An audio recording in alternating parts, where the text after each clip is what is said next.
The storm never came. That was the first thing that felt wrong. I'd lived at the edge of the world for 12 years, and storms always came. They rolled in loud and violent, ripping across the ocean like they had something to prove. The wind would howl through the lighthouse tower, and the waves would slam the cliffs so hard the whole structure would vibrate beneath my boots. But that night, nothing. No thunder. No wind. No rain. Just an ocean so still it looked painted. I remember standing at the top of the lighthouse, one hand resting on the cold metal railing, staring out into the dark. The beam of the light rotated slowly, cutting a pale circle across the endless water. Every pass of the light felt heavier than the last. I couldn't explain why, only that a strange pressure was sitting in my chest, like the world was holding its breath. By the time the sun rose, everything was gone. No boats passed in the distance. No radios crackled. No gulls cried overhead. Just silence. And I don't mean peaceful silence. I mean the kind of silence you feel inside your bones. If you're listening right now, take a second and tell me in the comments where you're watching from. And if you enjoy immersive end-of-the-world stories like this, subscribe, because this is only the beginning. I didn't realize I was the last one yet. At first, I thought the radio was broken. The emergency channel was always active. Even when storms wiped out coastal power, even when ships went dark, that frequency stayed alive. Voices, static, distress calls, something always came through. That morning, nothing answered me. I tried every channel. Maritime. Emergency. Weather. Military. Dead air. The kind of dead air that doesn't even hiss. I climbed down the lighthouse stairs 2 at a time and ran outside. The cliff path was empty. The maintenance truck that usually arrived at dawn never came.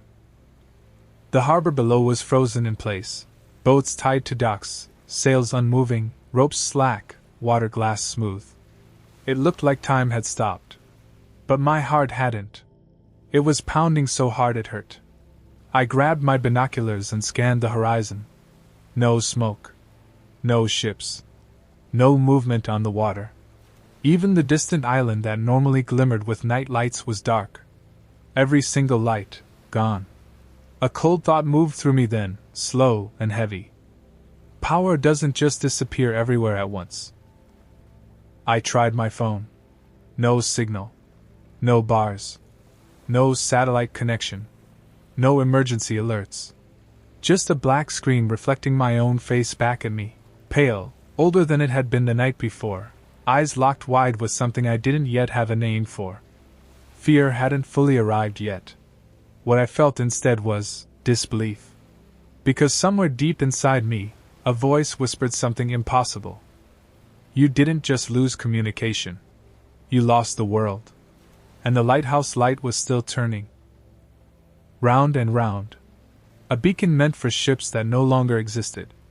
If you go back through my next sections, you'll see exactly what I found when I finally left the lighthouse, and why I wished I never had. I waited 3 hours before I left the lighthouse. I don't know why. Maybe I was hoping the world would restart if I gave it enough time. Maybe I was afraid that the second I stepped away from that tower, whatever thin thread still tied me to the old world would snap. Eventually, the silence forced me to move. I packed light. Backpack. Water. Flare gun. Handheld radio. A small knife I kept for rope and bait. Habit told me to prepare for storms and accidents. Nothing had prepared me for nothing at all. The road into town curved along the cliffs. I'd driven it thousands of times. Every bend used to show some sign of life. Fishermen unloading crates, delivery trucks coughing exhaust, tourists stopping for photos. Now the road was clean. Too clean. No tire marks. No footprints. No trash. Not even driftwood blown up from the shoreline. It felt like the world had been wiped with a cloth. The first building I reached was the corner cafe. The door was unlocked. Inside, a cup of coffee sat on the counter, untouched. Steam should have been rising. It wasn't. The liquid was cold and black, like it had been waiting for hours. A plate of eggs sat half-eaten at the far table. A chair lay tipped over beside it. No blood. No signs of struggle. Just absence. I stepped back outside and shouted, "Hello?" My voice echoed once down the empty street and died. I checked the pharmacy, the post office, the motel, the gas station. All the same. Cars parked where people had left them. Doors still open. Headlights off. Keys missing from ignitions. A dog leash lay coiled neatly on the sidewalk with no dog attached. It was like every living thing had been gently lifted out of the world. Except me. That thought finally made my legs weak. I sat on the curb in the middle of town and laughed, not because anything was funny, but because my brain couldn't find any other way to release the pressure building inside my chest. I tried the radio again. "Is anyone out there?" Only static answered. And underneath the static, something else. A faint repeating tone. Not a voice. Not a signal. Just a low rhythmic pulse. It wasn't coming from my radio. It was coming from somewhere farther inland. And for the first time since the morning, the silence felt like it was watching me. I followed the sound inland just after midday. I told myself it was coming from a damaged transmitter. A buried emergency beacon. Some forgotten piece of machinery still running on backup power. I needed something logical to hold on to, because the alternative was that the signal meant someone else was alive. And I wasn't ready for that hope yet. The road away from the coast climbed fast. Trees closed in on both sides, their branches bent toward the asphalt like frozen waves. The farther I walked, the louder the pulse became. Not louder in volume, clearer. More defined. Like a heartbeat you only notice once your head is pressed against the chest. Thump. Pause. Thump. Every time the sound repeated, the hairs on my arms lifted. About 3 kilometers inland, I found the source. An old emergency broadcast tower stood in a narrow clearing, crooked and rust-streaked, its red warning light dark. No power lines. No generator. No solar panels. And yet, the sound was coming from inside. I pushed the metal door open. The interior was dim, lit only by a pale green glow from a console that should not have been active. A single screen pulsed in time with the sound. Lines of scrolling data moved across it too quickly for me to read. No message. No warning. Just data. "Hello?" I said again, softer this time. My voice felt wrong in that room. Like it didn't belong there. The radio on my belt crackled suddenly, sharp and violent. I nearly dropped it. For 1 second, just one, I heard breathing. Not through the tower. Through my radio. Slow. Uneven. Human. Then silence slammed back in like a door. I shouted into the mic until my throat burned, but nothing answered. When I looked back at the console, the green glow was fading. The pulse slowed. Thump. Long pause. Thump. And then, nothing. The screen went black. The tower was dead. But I wasn't alone anymore. Even standing in that empty clearing, I knew something had heard me. And whatever had taken everyone else, hadn't taken everything. I didn't stay at the tower. Every instinct I had told me not to. Whatever had powered that signal didn't feel mechanical. It felt deliberate, like something that could turn itself off the moment it knew it had been seen. By the time I made it back to the lighthouse, the sun was already bleeding into the horizon. The sky was wrong. No clouds. No birds. No contrails. Just a wide, empty gradient of dying gold. I climbed the stairs slower than usual. My legs were shaking, and not from the walk. When I reached the top, I froze. The lighthouse light was still turning. But it was weaker. Each sweep across the ocean faded faster than the one before it, as if the world itself was slowly dimming. I checked the generator. Fuel was fine. Connections secure. No alarms. There was no reason for the light to be failing. Darkness fell fast that night. Too fast. Within minutes, the ocean vanished into an ink-black void. I switched on every floodlight around the tower. Their beams reached only a few meters before being swallowed by the dark. The sea no longer reflected anything. It wasn't water anymore, it was just absence. Then I noticed the sky. There were no stars. Not one. No moon. No clouds hiding them. Just an empty black ceiling stretching forever. I had spent my whole life under stars. Even on storm nights, you could catch glimpses of them through broken clouds. That night, there was nothing to glimpse. That's when the radio came alive again. Not a voice. Just the breathing. Closer this time. Slow. Patient. Like it was standing just on the other side of the light. I backed away from the window until my shoulders hit the stone wall. My hand found the flare gun without me thinking about it. I didn't aim it anywhere. I just held it like it could somehow protect me from whatever was listening. The breathing stopped. And in its place, a sound I will never forget. A single knock. From somewhere below the lighthouse. On the door. I didn't move after the knock. For a long moment, I wasn't even breathing. Every sound inside the lighthouse felt loud. The faint rattle of metal in the windless air, the low grinding turn of the weakening light above me, the slow, terrified thudding of my own heart. The knock came again. Not loud. Not aggressive. Just patient. 3 slow taps against the heavy wooden door at the base of the tower. I raised the flare gun, my hands shaking so badly the barrel wobbled. The idea of firing it felt useless. Whatever stood outside that door had crossed a world that had erased everything else. A flare wouldn't scare it. Still I moved. Each step down the spiral staircase felt like a mistake I couldn't undo. The air grew colder the lower I went, not damp cold, not ocean cold. This was something else. Thin. Empty. Wrong. By the time I reached the door, my legs barely felt real. I stood with my ear pressed to the wood. Nothing. No breathing. No movement.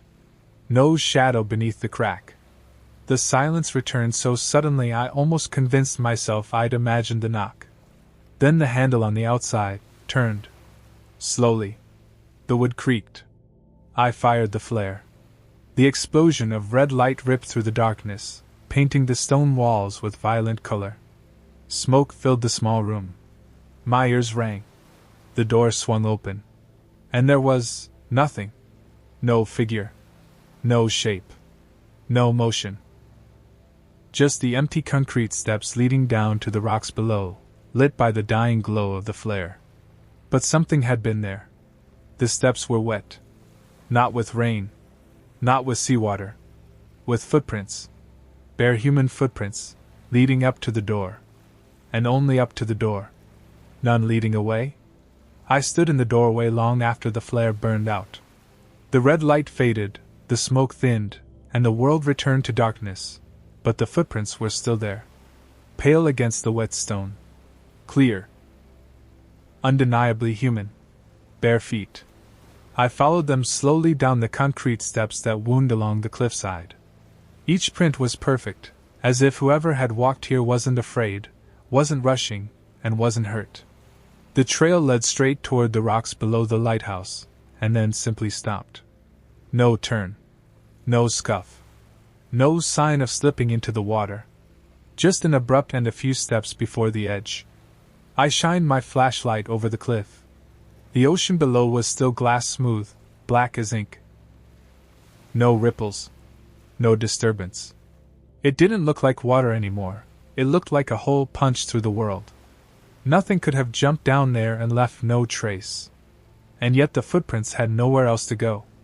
A chill crept up my spine that had nothing to do with the cold. "Who are you?" I whispered into the dark. The question felt foolish the moment it left my mouth. Something was using my world like a hallway. When I turned back toward the lighthouse, my heart nearly gave out. Another set of footprints had appeared. Fresh. Wet. Leading up the steps, toward me. I stumbled backward, raising the flashlight just as the last print formed in front of my eyes. like an invisible body stepping through water that only I could see. Then the radio on my belt crackled violently. And this time, there was no breathing. There was a voice. Low. Broken. Familiar. My own. It whispered just one word. Inside. I ran. Not down the steps. Not toward the ocean. Inside. The heavy door slammed behind me with a force I didn't remember giving it. I twisted the lock once, twice, 3 times, then pressed my back against the wood like it could stop what didn't have a body. The radio fell silent. That terrified me more than the voice. For several seconds, nothing happened. No knock. No footsteps. No sound at all. Only the slow, labored rhythm of my breathing and the distant groan of the lighthouse light turning far above. I forced myself to move. The interior hallway should have been familiar. I'd walked it thousands of times. Stone walls. Narrow passage. Storage door on the left. Stairwell on the right. But when I raised my flashlight, there was another door. Dead center at the end of the hall. A door that had never existed. It was metal. Dark. Seamless. No handle on my side. No markings. No hinges I could see. It looked less like a door and more like a wall pretending to be one. The air around it felt colder. Thinner. Like standing at the edge of high altitude. The radio crackled once. Soft this time. Don't open it. The voice was mine again. Only, it sounded older. Tired. Like it had been speaking for a long time without rest. I backed away slowly. The metal surface rippled. Just slightly. Like something shifting behind water that wasn't quite liquid. Then, from the other side of the door, came a new sound. Not my voice. Not breathing. Crying. A woman's sob. Weak. Strangled. Close. And as the sound grew louder, I realized with horror that I recognized it. It was my wife's voice. She had disappeared with everyone else.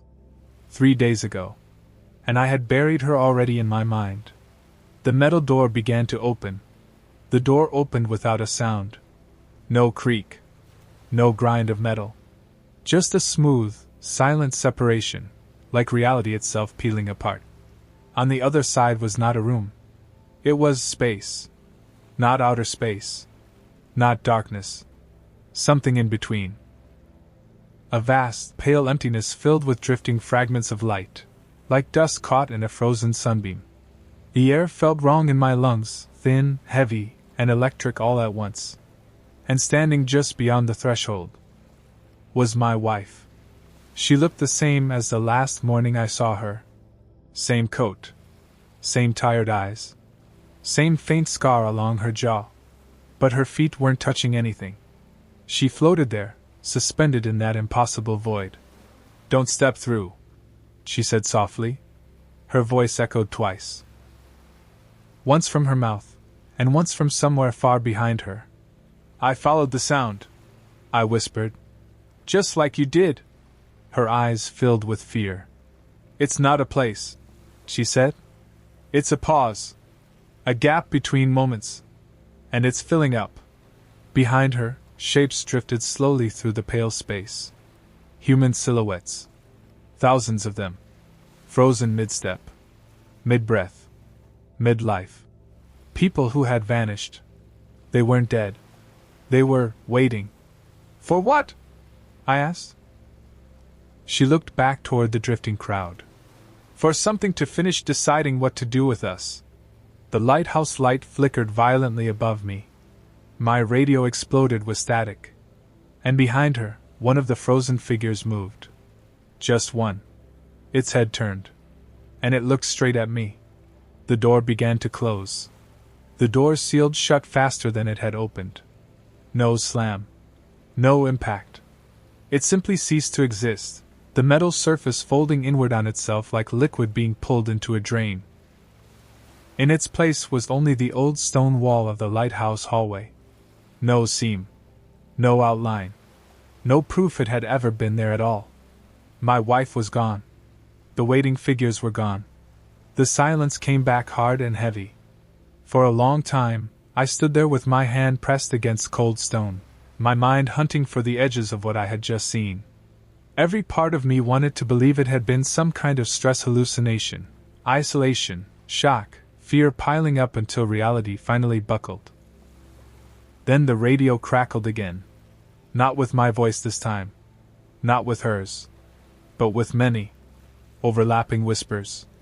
Men, women, children, all layered together so closely I couldn't make out the words, only the pleading in them. And above the whispers, something else. A tone. The same deep pulse I'd heard inside the broadcast tower. Only now, it was coming from above me. From the light itself. The beam outside flickered violently, spinning faster than it ever had before. The slow, steady sweep I had trusted for years transformed into a frantic strobe across the ocean, throwing broken flashes of white across the cliffs and sky. I ran up the spiral stairs 2 at a time. At the top, the lantern chamber was wrong. The great lens still turned, but the light inside it wasn't white anymore. It was pale green. The same color as the impossible console in the forest tower. The beam struck the water, and for the first time since the silence, the ocean moved. Not with waves. With shapes. Long shadows sliding just beneath the surface, following the sweep of the light as if it were guiding them. My radio screamed. The whispers sharpened into words at last. Open the door! And behind that chorus, one clear voice rose above all the others. My wife's. Let the light finish its work. I didn't stop to think. Thinking would have frozen me in place. I lunged for the main control panel and threw every switch I could reach. The room erupted with alarms. Sharp, metallic howls that cut through the whispers pouring from my radio. Warning lights flared red across the panel. The green light inside the lens flickered. Once. Twice. Then steadied again, brighter than before. No! I whispered, slamming my fist against the glass casing. You don't get to use my tower!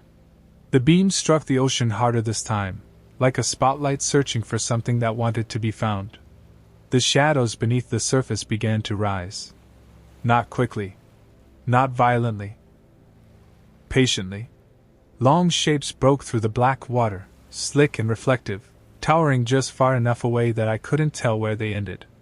The sea around them didn't ripple. It bent. Gravity felt wrong in that room. My stomach lifted like I was standing at the edge of a great height. The radio's chorus swelled. Finish it. Open the way. Let us through. I ripped the power kill switch. The whole lighthouse shuddered. The lens slowed. The green light dimmed. For one breathtaking second, the ocean stilled. Then the tower screamed. Not an alarm. Not a mechanical sound. A sound like metal tearing through bone. The floor lurched beneath my feet. The staircase groaned. The walls flexed outward as if something inside the stone itself was trying to inhale. Whatever the light had been calling, it wasn't in the water anymore. It was climbing. And it was using my lighthouse as the last door left in the world. The first crack split the stone below me like thunder trapped underground. Dust burst from the walls. The stairwell shuddered so violently I had to grab the railing just to stay upright. From somewhere deep inside the lighthouse came a slow, wet sound, not footsteps, not scraping, something pulling itself upward. The whispers on my radio fell silent all at once. Then one voice returned. Not many. Just one. It hurts to be shaped again. The words weren't spoken through sound. They arrived directly in my head, pressing against my thoughts like fingers against glass. I backed away until my shoulders hit the lantern casing. The floor beneath the spiral staircase bowed outward. And something emerged. At first, it looked like shadow trying to remember what light was. A tall shape peeled up from the darkness, its surface rippling as if it hadn't decided what it was made of yet. Limbs stretched too long, then shortened. A face formed, then softened, then rearranged itself again. When it finally settled, it chose a shape I recognized. Human. Almost. It looked like a man made from deep water and dim reflection. My own features flickered across its face for a moment, then my wife's, then a dozen strangers I had once known in town. I was the first to finish waiting, it said. The green light above us flared. More movement surged beneath the staircase. Not one presence. Many. The lighthouse groaned again, deeper this time, like it was being hollowed from the inside. They are still paused, the thing said softly. You are still in motion. That makes you valuable. What do you want from me? I demanded. Its head tilted, studying me with eyes that were only suggestions of eyes. To teach us how to remain. The floor split. And the second thing began to climb. The second presence tore free from the staircase in a burst of dust and broken stone. The lower levels of the lighthouse collapsed inward like a hollow lung finally giving out. I felt the impact shudder through the tower all the way to my teeth. Somewhere far below, the ocean answered with a deep, hungry sound. The first thing drifted closer. Not walking. Not floating. Transitioning. Like it was slipping between frames of reality. You saw the waiting place, it said. You saw them pause between breath and memory. What happens when they stop waiting? I asked. The shape's surface rippled. They become what we are. Behind it, the second presence finished forming. It took the shape of a woman I barely recognized at first, until my chest tightened. The barista from the cafe. Her eyes were hollow reflections of green light. Her mouth opened slowly, like she'd forgotten the purpose of having one. I didn't want to finish, she whispered. Then her face softened. Flattened. Stretched into featureless shadow. And in a blink, she was nothing but another rippling outline beside the first. My stomach turned cold. They're not being rescued, I said. They're being translated, the first thing replied. The lighthouse light pulsed violently overhead. With each pulse, the walls thinned. I could see through the stone now, not into the sea, but into that pale, waiting void beyond time where thousands still hung frozen in place. And deeper than all of it, behind every layer of reality, something immense shifted. You are still unfinished, the thing said, tilting its head toward me. That makes you necessary. For what? I whispered. The tower screamed again as reality strained. To decide whether the waiting ends for everyone. The lighthouse began to come apart in layers. Not collapsing. Unpeeling. The walls closest to the lantern chamber thinned like paper soaked in rain. I could see through them now. Not into night, not into sea, but into that impossible pale space where the waiting figures drifted in endless suspension. Thousands of people. Frozen breaths. Paused screams. Mid-thought. Mid-moment. The first presence drifted closer to me, its shifting face settling once again into something that resembled my own. You keep the world moving by believing it still moves, it said. That belief is almost gone. The second presence, the thing that had once been the barista, trembled beside it. I remember the heat of coffee, it whispered. I remember Mondays. I remember being tired. Its voice cracked like broken glass. Then the memories slid off its shape and vanished. I realized then what finishing meant. It wasn't death. It was being emptied of everything human. You're using the lighthouse as a valve, I said. Letting the world drain into that place. Yes, the first thing replied gently. It is the last place where motion still survives. We require motion to stabilize what we have become. And when you're done with it? I asked. Its reflection eyes dimmed. Then the light will go out everywhere. The tower shook violently. The lens above us flashed between white and green in seizure-like bursts. Every pulse ripped more of the walls into transparent layers. And somewhere deep beneath the lighthouse, in the fractures between worlds, the immense thing shifted again. Heavier now. Closer. I felt it inside my chest, pressing against my heartbeat as if testing its rhythm. My radio crackled softly. Not whispers. Not commands. My wife's voice, gentle and tired, If you stop the light, they'll all fall out of waiting. I swallowed. And if I don't? There was a long pause. Then she said, then nothing human ever moves again. The first one fell without warning. Not from the ceiling. Not from the walls. From the air itself. A human body tore free from nothingness and slammed onto the stone floor between me and the two presences. The impact cracked ribs loud enough for me to hear them break. Blood spread fast and dark beneath them. The body twitched once, then went still. The second one fell seconds later. Then a third. They weren't being placed back into the world. They were being dropped into it unfinished. The pale space beyond the thinning walls rippled violently now. The frozen figures inside it began to tremble, their suspended moments destabilizing like frames of film tearing apart. You're disrupting the valve, the first presence said, its calm finally cracking. You are letting direction collapse. I didn't touch the light, I shouted. You touched the decision, it replied. The lighthouse shook so violently I was thrown against the railing. The lens above us screamed as its rotation stuttered between realities, caught between white and green, human and not. More bodies fell. Some alive. Some dead on impact. Some screaming until their voices tore apart mid-sound. The second presence, the one that had once been the barista, began to shake uncontrollably. I don't want to go back wrong, it whispered. I don't want to be broken again. Behind the thinning walls, the immense presence shifted violently. Not patiently now. Hungrily. You are failing the translation, the first thing said to me. You were meant to complete us. I was meant to keep the light on for ships, I said. For the first time since this began, the thing didn't answer. Instead, the lens above us lurched off axis, and the beam slammed straight down into the heart of the lighthouse. Into me. The beam didn't burn. It opened. The moment the green-white light struck my chest, the floor vanished beneath me and the lighthouse tore away in layers of soundless motion. I felt myself pulled forward without moving, stretched without pain, unstitched from the idea of having a single place in the world. Then I was falling. Not down. Not through. Between. The waiting place swallowed me whole.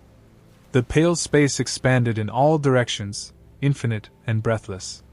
Frozen people surrounded me, thousands, maybe millions. Suspended in half-finished moments. A man forever mid-step. A child frozen in the act of laughing. A woman caught just before the moment tears would have fallen. They were all alive.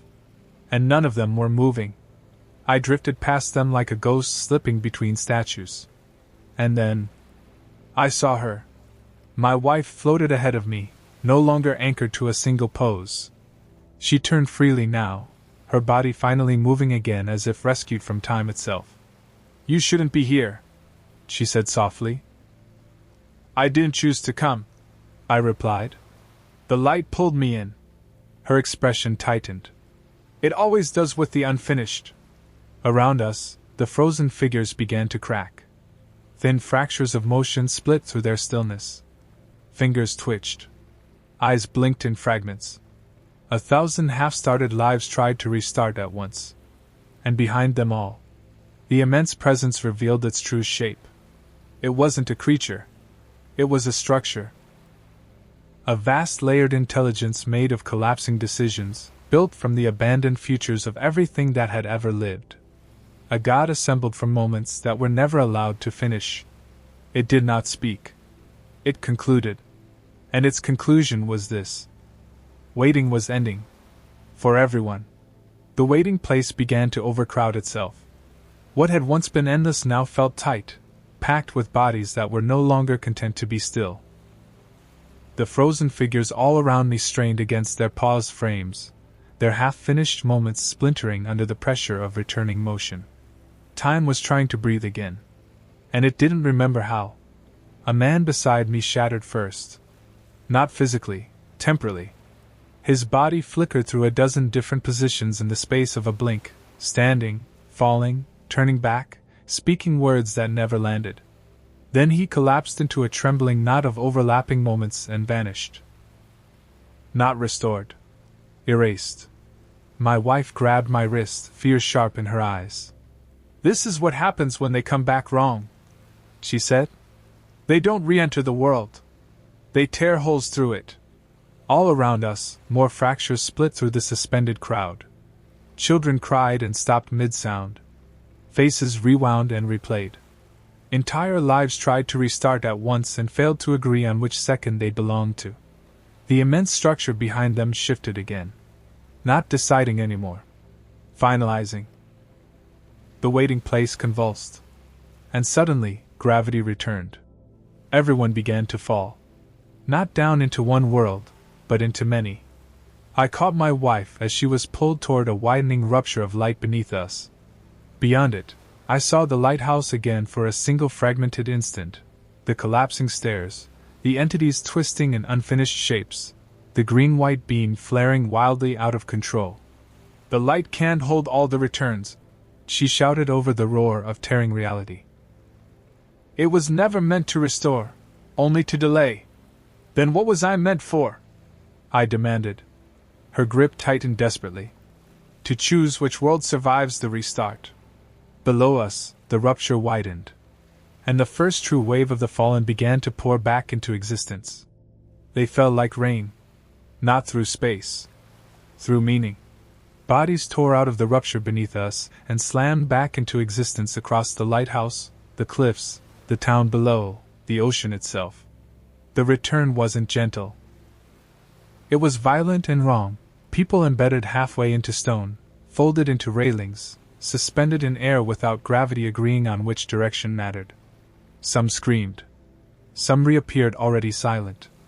The ocean beneath the tower began to boil, not with heat, but with impact. Hundreds struck the surface at once, their bodies vanishing beneath black water that no longer behaved like water. It bent around them, reshaping, swallowing, refusing to settle. "The world is rejecting the overlap," my wife cried. "There are too many futures trying to occupy the same second." The rupture widened again. The immense structure behind us concluded another wave. And this one didn't target the lighthouse. It targeted everywhere. The town below erupted with returns, bodies appearing in streets, through walls, into moving layers of air that hadn't moved in days. Buildings cracked open as matter tried to reconcile with memory. Roads twisted where people returned into places that had already collapsed into silence. My radio exploded with voices, not whispers now, but panicked, overlapping cries from people who had no idea how long they'd been gone. To them, no time had passed. To the world, everything had passed. The lighthouse groaned under the strain, its foundation splitting at the seam between pause and motion. The beam flickered violently between white and green, trying desperately to anchor reality to a single version of itself. My wife clutched my jacket. "If this continues," she said through tears, "there won't be a world left to return to." Below us, the first wave of the return began to change. Not into shadows. Not into entities. Into errors. Forms that spliced human shape with unfinished possibility. Limbs bending into angles that didn't obey space, faces repeating across skin like reflections in broken glass. I realized then what the light had truly been doing all along. Not protecting the world. Protecting the world from us. The immense structure shifted again. Not violently this time. Carefully. As if it were no longer forcing the world to change, but inviting me to decide how it would break. The light steadied. For the first time since the collapse began, the beam no longer flickered between white and green. It became something in between, a pale, quiet color that felt like the last breath before sleep. My wife looked at it and began to cry.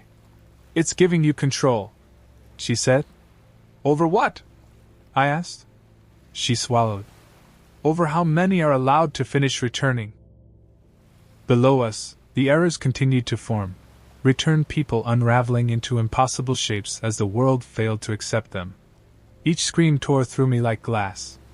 "How many?" I whispered. The structure answered without words. Numbers formed directly inside my thoughts. Not a limit. Not a count. A threshold. If I allowed the return to continue, the world would tear itself into incompatible versions and collapse entirely. If I stopped it, most of the waiting would never end. They won't die, my wife said softly. But they'll never move again. Not truly. They'll remain potential forever. Potential. Paused. Unlived.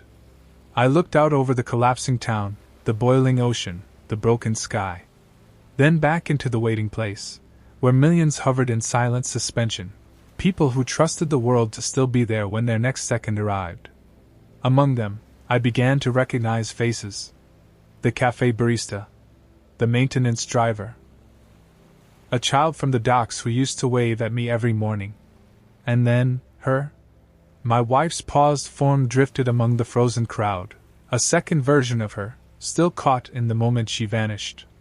The one beside me was the moving anomaly. The returned future. You can't keep both, she said. The lighthouse shuddered again. The threshold approached. And the light waited for my answer. The threshold trembled inside my thoughts like a fault line under pressure. I could feel it now. Not as a number, not as an idea, but as a kind of balance.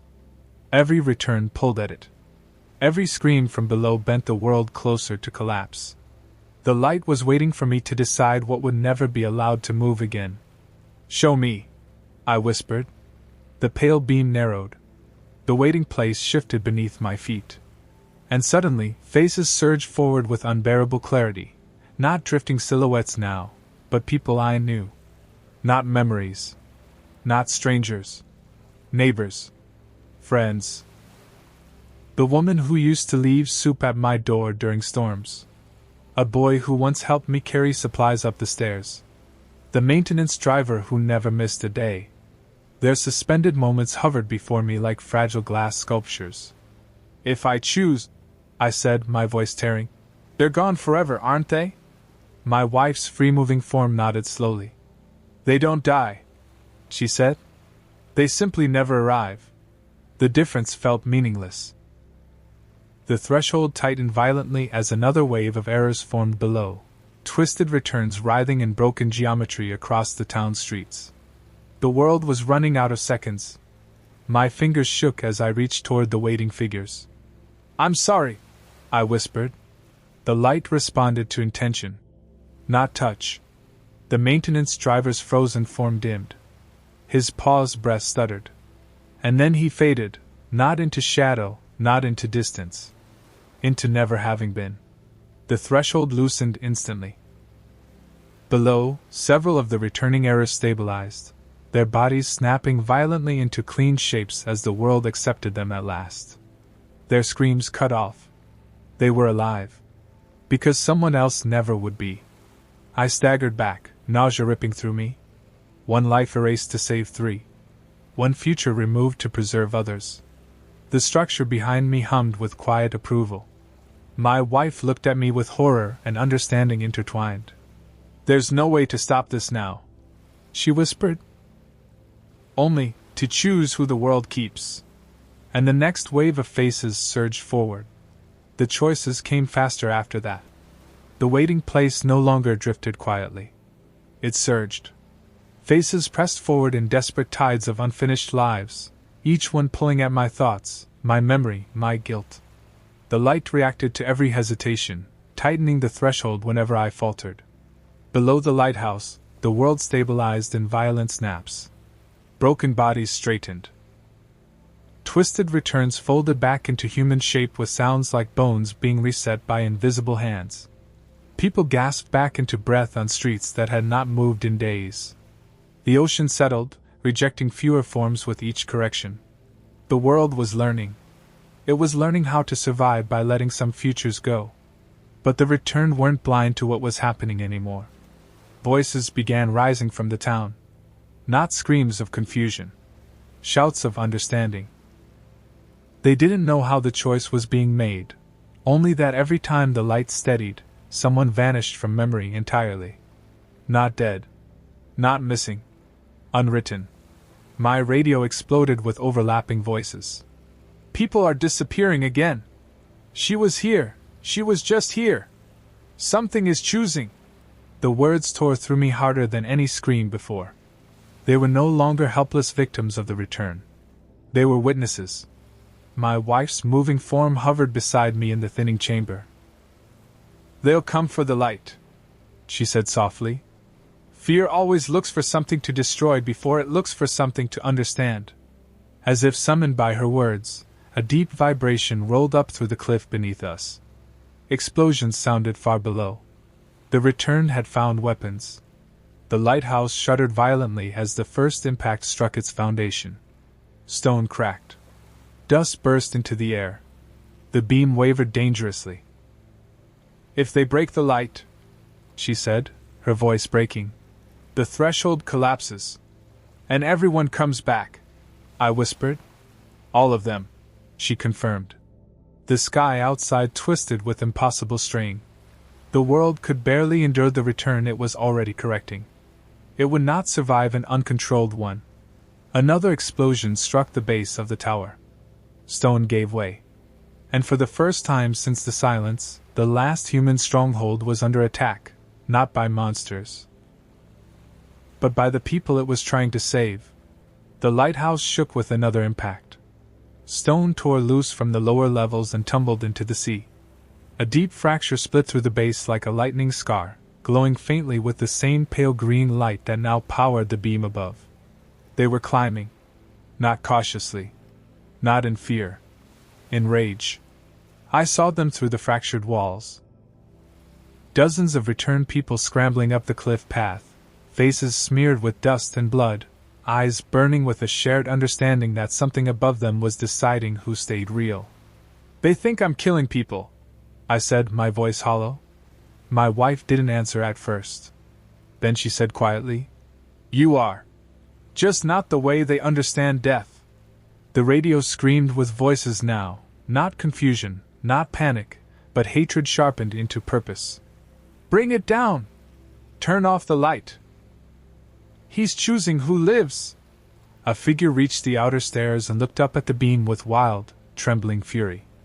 It was the cafe barista's sister. I remembered them arguing playfully at the counter every morning. She fired a rifle. The bullet struck the lantern housing and burst into sparks. The beam wavered violently. The threshold inside my mind lurched. Below us, errors surged again, twisted returns forming as the world lost its fragile balance. If the light fails, my wife said urgently, the choice ends. Everyone returns at once. The world tears itself apart. Another shot rang out. And another. Cracks rippled across the great lens. The siege had begun. Not by shadows. Not by gods. By frightened people trying to save themselves from a truth too large to tolerate. And I was standing alone at the top of a tower the world was trying to tear down. For the first time since the silence, I felt something worse than isolation. I felt hunted. The first breach wasn't dramatic. It was quiet. A dull metallic pop echoed through the lantern chamber, as one of the bolts holding the outer frame finally failed. The great glass lens shuddered in its housing.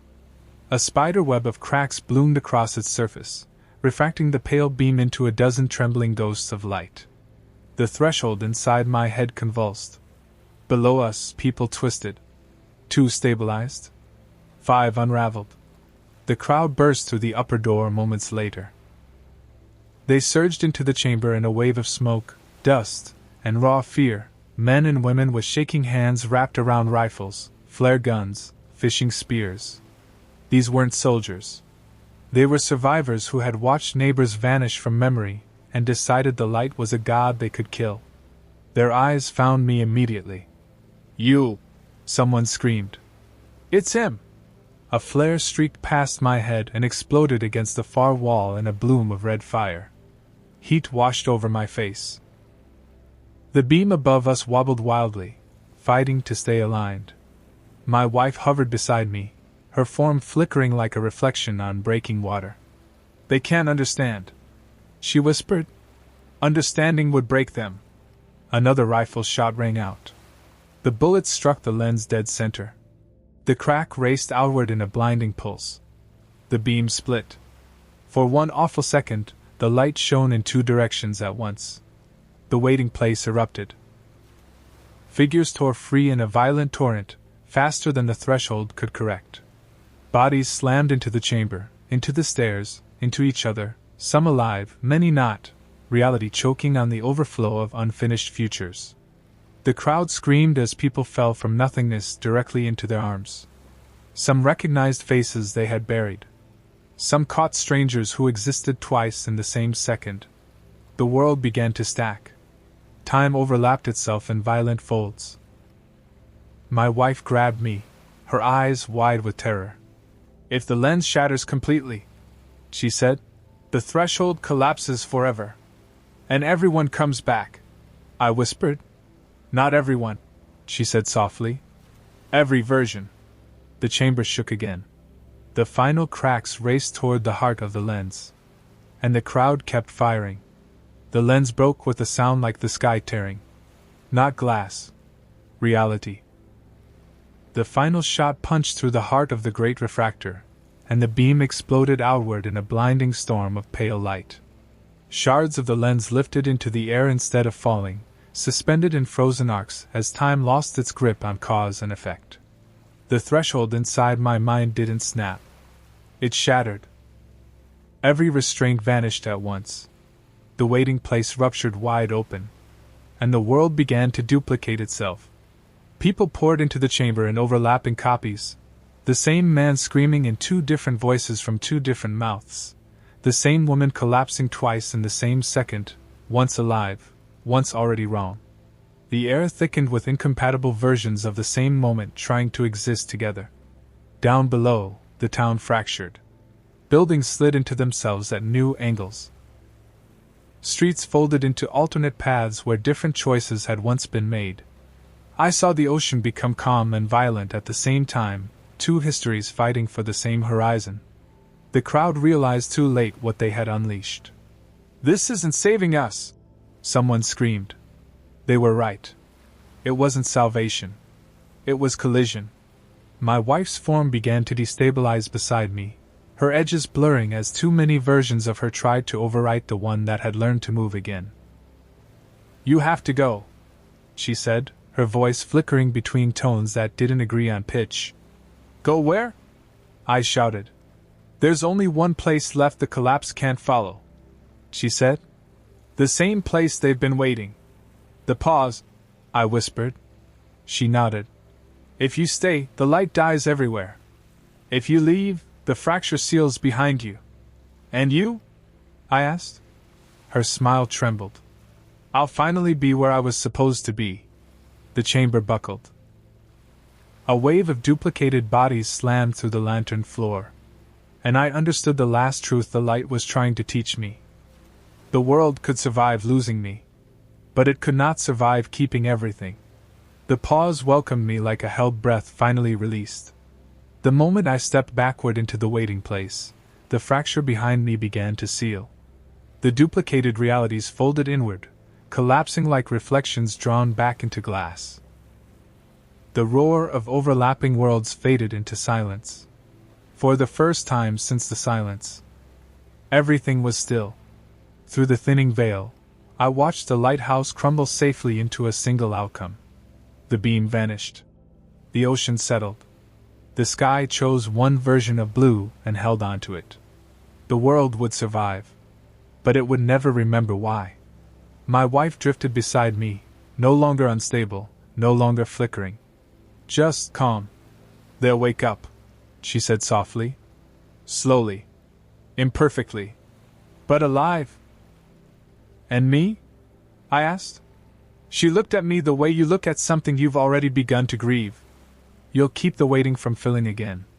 Below us, the paused world stretched endlessly, billions of unfinished moments suspended between endings and beginnings. Somewhere in that vast stillness were the people I chose not to save, and the people my choice allowed to live. I felt the weight of all of them settle into me. The last lighthouse keeper. Not of ships, but of time. As the world restarted without memory of me, Without knowledge of what had been lost to preserve it, the waiting place dimmed gently, not as a prison, but as a promise that motion, once protected, would never fully disappear again. And for the first time since the silence, I was no longer alone. Thanks for watching. If you like this story, please like the video, subscribe for more cinematic end-of-the-world stories, and comment your favorite moment below. It genuinely helps the channel grow more than you know.